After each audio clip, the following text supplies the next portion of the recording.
I was expecting Mike Tyson to jump right on Tony Tucker. Tucker, I had figured that he should at least tie his hand up, try to frustrate Mike Tyson. But is he strong enough to do that? Well, that was a good right hand by Tucker. That might have been the best shot that Mike Tyson has ever taken right there. Tucker said when we talked to him, he said, I'm not worried about what he's going to do to me. I'm worried about what I'm going to do to him. That's confidence. Another right hand. And another right hand by Tucker. You're not flying. That was a left hand by Tyson. You know what's happening every time Mike reaches in, Tony calls it the right hand, a counter right hand. You real clean, him and dope. He had a right hand, but he took a right from Tyson. And another big right by Mike Tyson. Did a very good first round for both men, and particularly for Tucker. He's a great left hand at the bell by Tyson. Though Tony Tucker is a 10-1 underdog, he wasn't 10-1 in that round. What I like about Tucker is the fact that he's throwing combination. He's not throwing 1, 2, he's putting 3 full punches together. And he's followed up with left uppercut. That fluke led to the left uppercut that time. Just has to keep those hands out. You know, Ray, I hearken back to your fight with Marvin Hagler, where after the first round, there was no question in my mind, at least, that your confidence just really surged, and you have to think the same thing about Tony Tucker. He's using his height, his reach. Good body shot by Tyson. That's exactly what Kevin Rooney was telling him to do in the corner. Tyson changed. Tyson's trying to slow Tucker down by body shot. Tyson took the jabs. That was a good example. That uppercut was going to do the job over and over again. That was a left hand by Tyson, but it did not appear to hurt Tucker. This is the third round. A lot of people did not think it would go this far. Mills Landberg take charge as a referee. No nonsense guy. Tucker with another left hook to the head of Mike Tyson. There was a thin right hand again by Tucker. In close, catching Tyson on the way in. He's finished with the left hook, Baron. What's allowing Tony Tucker to get that hook and that uppercut in? What's happening is the lateral movement that Tucker has, his jab. He's catching Mike as Mike's born in with coming in with his head. The uppercut has made doing a tremendous and very effective job here. That was a good left hand, and that staggered Tony Tucker. Crowd booing the tactics of Tony Tucker, but I'm not sure you don't disagree with him. I don't disagree at all, because Tony's been tearing his man up. There was a good right hand by Tucker again, but their uppercuts, Barry. If he goes their uppercut, there has to be concern now in Tyson's corner. This is the most competitive fight he has ever been in. You see the intensity in Tony Tucker. There was a big left hand by Tyson. And that was the one big punch. And another one. You see, this is what Tyson wanted. He wanted Tucker to stand there and exchange punch for punch. In this case, normally, Tyson comes down on top. Get him up, death at the mind. Take it downstairs sometime. He needs to throw jab downstairs, bring it back up to the head. Fun. There's a right hand again by Tyson, but Tucker appears unhurt again. Definitely has his legs back under him after being hurt earlier in this round. There, another good shot. And Tyson with another left hand. Tyson has settled down in that round, going for a long fight. Now he knows he just has to fight him, hit him, and if the knockout comes, it comes. Tyson got the better of that exchange. I noticed that Tony Tucker's left hand has done the job. That could be very, very inviting for a counter right hand. A lead-off right. Builds it up too. That was the right hand in post by Tyson. We have to see both combinations if you want to get Tucker and get him out of there. I think Tucker will hold the hand is fighting a superb job. He threw a superb job. That was the right hand by Tyson. You get the feeling from Tucker's corner, Ray, that they think this fight is winnable. Time. Just see that. All right, time.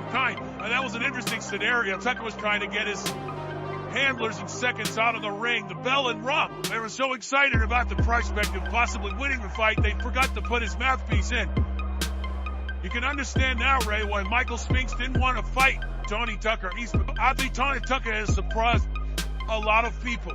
Right hand by Tyson. Tucker's going to warn him not to tie his man up, which I think is a good move, because it doesn't allow Tyson to punch. But actually instead, they wanted to push Tyson off and go at him. Which I think if you're constant mistake, for pushing a man off, just music will help, because you expended energy by pushing a man off. Right hand by Tyson, back Tucker up. And what Mike has to do is move to his left to cut his man off.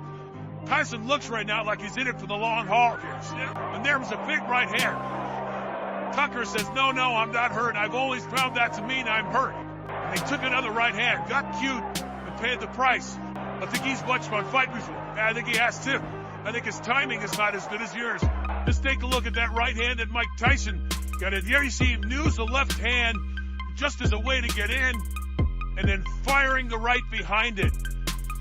Now, this is good fighting now that he's settled down. The great fighters don't go out looking for a quick knockout. The great fighters go out and fight, and when the opportunity for the big punch comes in, they take it. Tucker, phenomenally a boxer. Tyson, of course, a banger. But his jab does allow him to work in. But there was a rumor about Tucker's right hand, that he had injured his right hand, and that's why he backed off training for the last few days. That was 3 consecutive syndrome by Tony Tucker. You don't see that from a big man. Not in a heavyweight. They don't throw those kind of punches. Once again, Tucker trying to get cute, and again getting the worst of it, and still mugging with Tyson, which brings the crowd alive. Well, when you do that, and I know from experience because I invented it, you got to be very careful because you always, the assaults are set you so vulnerable for. I give them. Glued, moving over, speed over the left hand. Okay, I like that in Mike Tyson because he's for a combination again.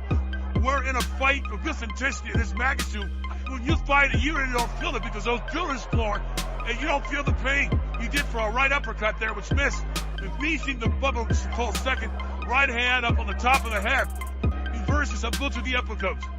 Like that. That was a right hand back Tucker that backed Tyson off. That was the big left hand, but again, Tucker shakes his head. I'm okay. Right hand, right above us by Tyson. Tyson getting off quicker with his jab now. Good, short, strong, fast left jab of Mike Tyson.